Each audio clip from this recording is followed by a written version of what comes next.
Among those costs is continued funding for the state's troubled PerkinElmer COVID testing lab, which has been the subject of our year-long investigation. Tonight, Julie Watts is digging deeper into continued problems at the lab as the state continues to fund its no-bid contract with no end in sight. Yeah, guys, the timing of this is apropos. We first aired our first whistleblower report on the state lab a year ago today. Since then, our reporting has prompted state and federal investigations, which confirmed everything from contamination concerns to wrong results to hidden lab errors.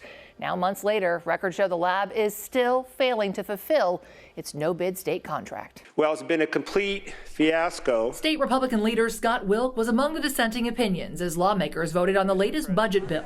Not because he opposes the budget, but because he opposes continued funding of the state's no-bid COVID lab contract with PerkinElmer, which was quietly renewed last year despite ongoing state and federal investigations. I just don't believe in rewarding bad behavior. The budget includes more than $217 million in continued funding related to the state's PerkinElmer COVID lab, known as the Valencia branch lab. That lab should be shut down because they're jeopardizing people's life. Prompted by our whistleblower investigation, both state and federal inspectors found the lab posed immediate jeopardy to patient health and safety, likely to cause serious injury, harm, or death.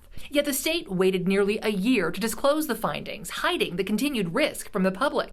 State regulators claim those issues are now fixed, but records reveal problems continue. For instance, the lab's contract requires they return COVID results in under 48 hours. But last month, as the Omicron variant surged and kids returned to school from winter break, the state's PerkinElmer lab only returned 1 out of 5 results on time. For perspective, similar-sized labs like Summer Bio, which specializes in school testing, processed 94% of results within 24 hours that same week.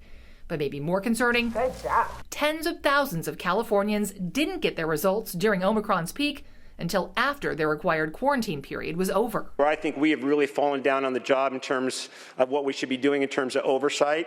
This is a facility that should be probably shut down.